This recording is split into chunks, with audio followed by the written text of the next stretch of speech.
Assalamualaikum warahmatullahi wabarakatuh. Waalaikumsalam warahmatullahi wabarakatuh. Selamat siang. Siang.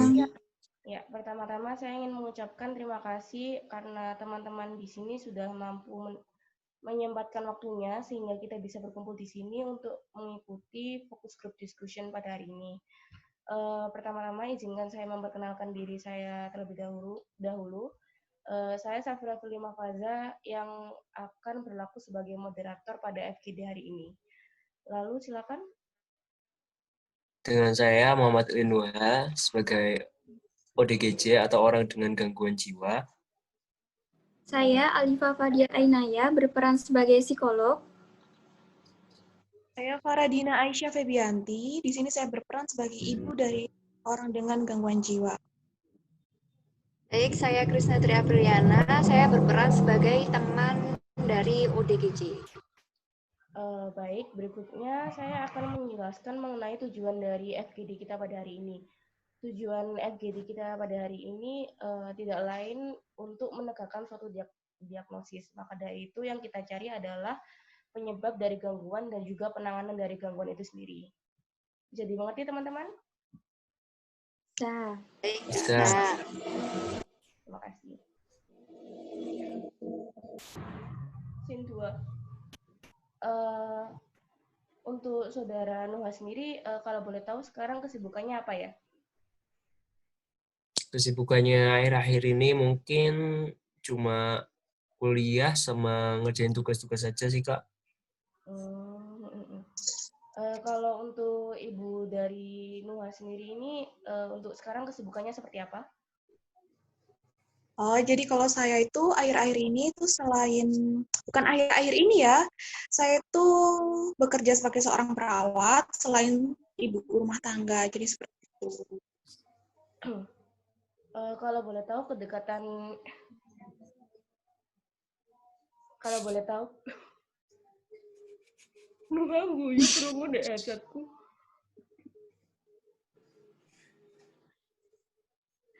Wes.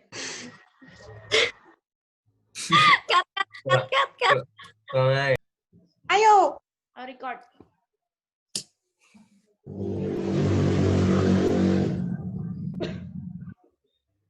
Sorry, langsung neng Dina itu mang. Untuk kedekatan kalau boleh tahu kedekatan ibu sendiri dengan Nuha itu seperti apa ya? Kalau saya sih ya kalau saya mengatakan tuh saya sama Nuha itu cukup dekat gitu ya. Kita tuh masih spending time together gitu, masih sering nyempetin gitu waktu saya libur, waktu dia libur itu masih kumpul bareng gitu. Kalau saya ajak jalan, ya ayo anterin mama ke sini tuh masih mau gitu. Cuman akhir-akhir ini kok ya, si Nuha ini kok jarang curhat gitu ke saya. Itu sih sebenarnya hubungan saat ini gitu sama saya. Ya, baik, terima kasih. Ya, kalau temennya sendiri sekarang kesibukannya apa ya? Kak boleh tahu? Kalau saya sama kayak Nuha sih, Mbak. Kan sama-sama kuliah semester 5. Jadi kesibukannya saat ini kuliah daring sama repot pekerjaan rumah. Kalau boleh tahu kedekatan kamu sama Nuha ini kira-kira sedekat apa? Bisa dikatakan deket karena dari semester 1 emang udah sekelas, Mbak. Jadi sering sekelompok juga. Jadi si Nuha ini sering cerita-cerita, sharing-sharing tugas bareng gitu. Gitu. Wes yo. Nah, dalain kulingmu. Nah, untuk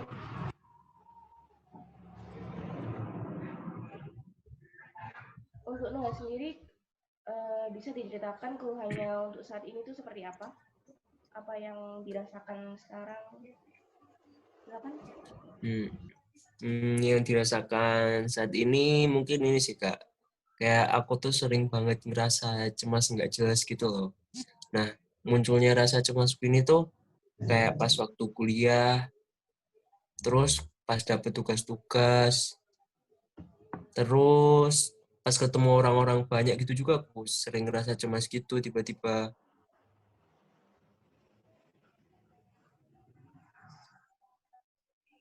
Sudah. Udah. Wah.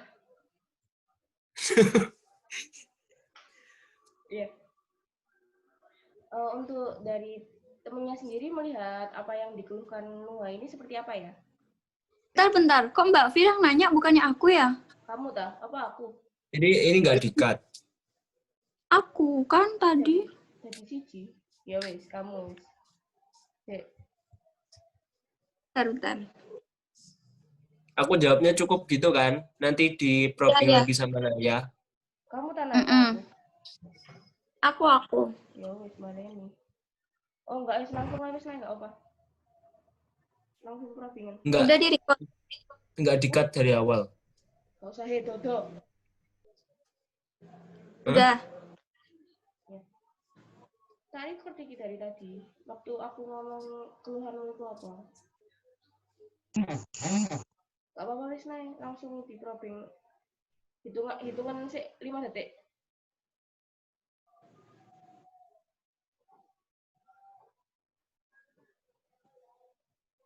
Baik, selanjutnya sekarang ini apa sih yang dirasakan oleh saudara Nuha? Cek, pokoknya tadi udah jawab yang dirasakan. Kan nggak jadi ganti yang nanya.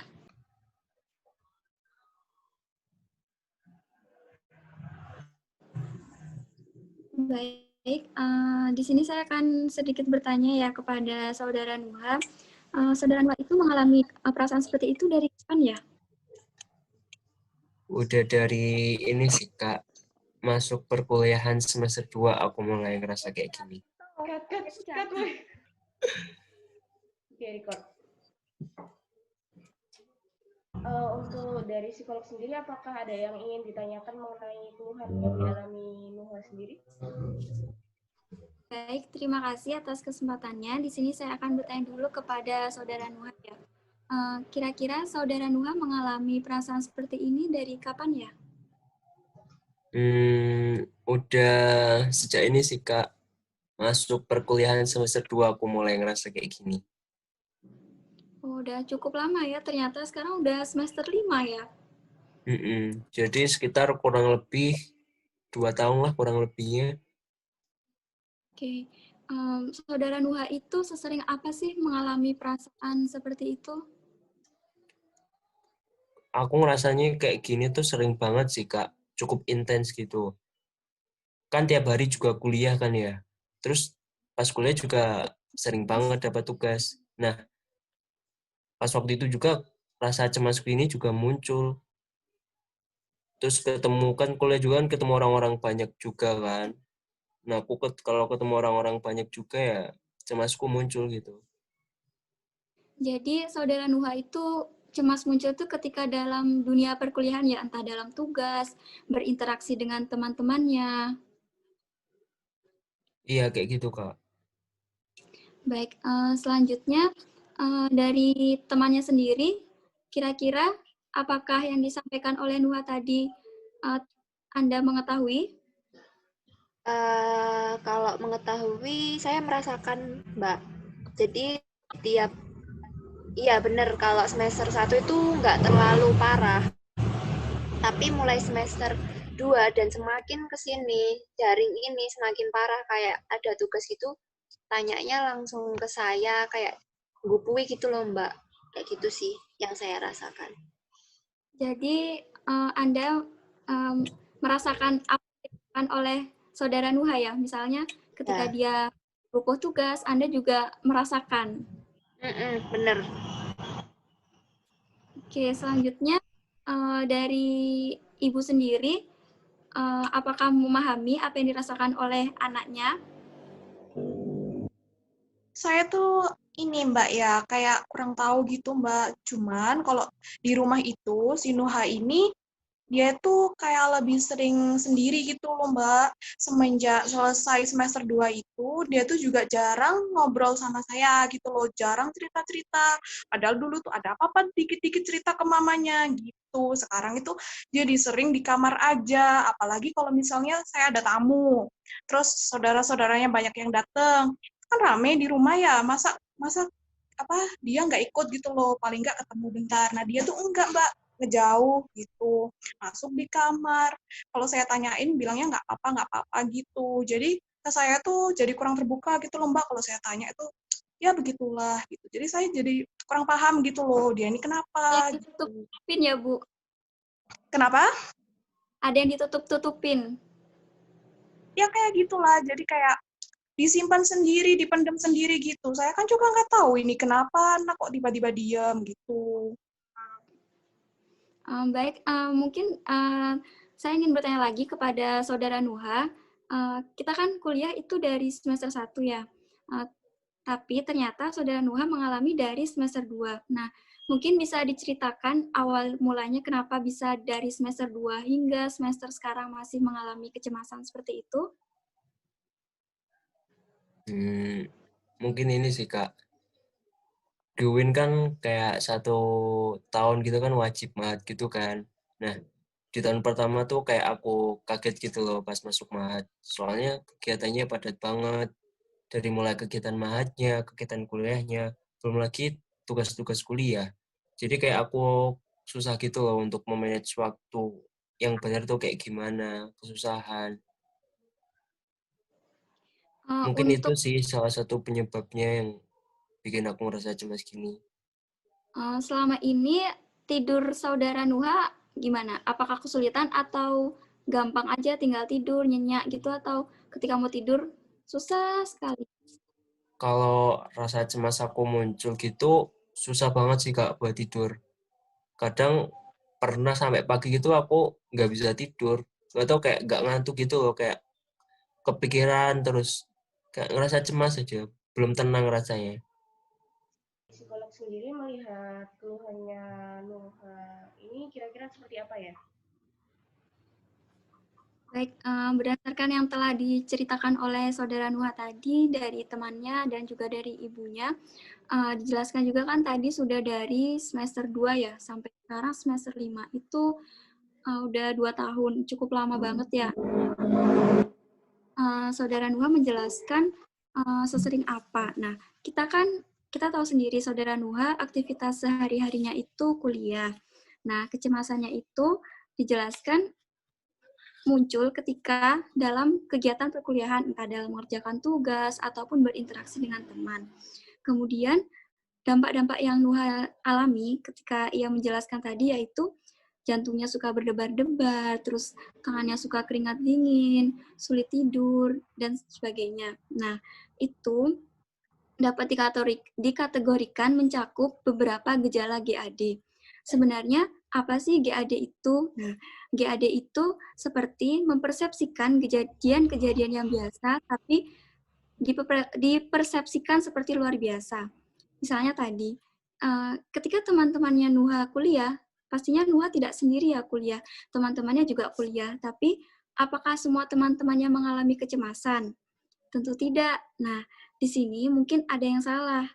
Nah, kita cari tahu dulu permasalahannya itu apa. Mungkin dari temannya atau dari ibunya, ketika mengetahui temannya dan anaknya mengalami seperti ini, apa sih yang Anda lakukan? Silakan untuk Dari saya dulu atau dari ibunya dulu?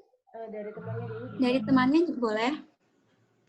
Baik, jadi biasanya kalau dia sering gupui gitu ya, pas ada tugas-tugas, saya biasanya sering nasihati dia, Mbak. Jadi nggak apa-apa, dilakuin aja satu persatu. Nggak usah dipikirin secara menyeluruh dulu, satu persatu. Nanti kalau udah selesai, baru ganti ke tugas yang lain gitu. Soalnya saya juga gitu. Kalau dipikir menyeluruh, jadinya ya kayak gitu, cemas. Dan bilang ke dia kalau dia nggak sendirian gitu sih. Kalau dari ibunya sendiri, gimana nih untuk anaknya? Kalau saya sih masih ini ya, selama ini tuh saya masih menyempatkan waktu. Walau pulang kerja, kayak gitu, atau waktu pas libur itu, saya tuh sering nanya-nanya ke Nuha ini, kenapa gitu. Coba cerita ke mama, kayak gitu-gitu. Jadi saya berusaha gimana ya memberikan perhatian gitu loh ke dia, menanyakan gimana kuliahnya Le akhir-akhir ini, kayak gitu. Dan setiap kali dia murung itu sering saya ajak ini sih sebenarnya saya sering ajak ngobrol gitu kadang kalau dia nggak mood ya udah pokoknya sebisa mungkin cerita sama saya kayak gitulah. Jadi saya mengusahakan tetap ada komunikasi gitu walaupun dianya tuh agak diem gitu sekarang. Ya gitulah kurang lebihnya Mbak. Baik, saya akan sedikit ingin berbicara kepada Saudara Nuha. Saudara Nuha, Iya, Kak. nah tadi apakah Saudara Nuha juga bisa mendengarkan dari teman Anda dan juga dari ibu Anda? Iya, bisa, Kak. Nah, jadi Saudara Nuha, setelah mendengar pendapat dari teman dan ibu Anda, apa sih yang sekarang Anda pikirkan? Mungkin setelah mendengar pendapat dari teman dan ibu saya tadi, saya ini sih harus lebih bisa mengontrol cara berpikir saya. Gimana ya? Mengubah pola pikir saya agar tidak memikirkan sesuatu itu nggak secara berlebihan gitu loh, nggak overthinking. Ya mungkin karena pemikiran saya atau pola pikir saya yang terlalu overthinking atau berlebihan yang menimbulkan rasa cemas saya seperti ini. Padahal teman-teman saya yang lain juga ngalamin hal sama seperti saya. Tapi kok mereka bisa baik-baik aja dan saya nggak baik-baik aja. Mungkin itu sih Kak, pola pikir saya yang harus dibenahin. Nah, itu tadi sudah bisa mulai berpikir lebih lurus lagi, lebih bisa berpikir rasional lagi ya, Saudara Nuha. Ya Kak, Jadi di sini kamu itu tidak sendiri. Banyak kok temanmu yang kuliahnya juga semakin berat, apalagi semesternya semakin akhir. Cuman nggak apa-apa, dikerjain satu-satu aja dulu, kayak gitu. Dan juga ibumu udah perhatian banget kok sama kamu. Kalau misalnya kamu ada apa-apa, nggak apa-apa, cerita aja sama ibumu. Ibumu siap dengerin kok ceritamu dan juga temanmu siap. iya Kak. Kat, Positif banget gak sih? Moderator tadi. Eh, jadi dari apa yang dialami Nuha sendiri kita dapat ambil kesimpulan bahwa yang dialami ini merupakan GAD atau General Anxiety Disorder di mana dia menganggap hal yang biasa saja tapi apa sih? Kasih dong.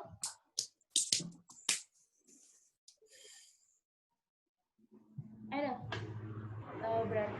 Berarti dari apa yang kita dengarkan dari tadi itu dapat kita simpulkan bahwa apa yang dialami saudara Nuha sekarang itu merupakan GAD itu atau General Anxiety Disorder di mana dia menganggap hal yang sebenarnya biasa itu menjadi luar biasa seperti itu. Dan untuk penanganan yang dilakukan itu dapat dengan cara mengubah pola pikir dan juga menyadari bahwa banyak orang yang masih mempedulikan saudara Nuha ini. Seperti itu kira-kira Ibu Psikolog? benar. Ya. Baiklah, saya rasa sudah cukup FGD kita pada siang hari ini. Saya kembali ucapkan terima kasih pada teman-teman sekalian yang sudah meluangkan waktu, usaha, dan juga paketannya sehingga kita bisa di sini. Saya mohon maaf apabila ada kesalahan baik yang disengaja maupun yang tidak. Wassalamualaikum warahmatullahi wabarakatuh. Waalaikumsalam warahmatullahi wabarakatuh.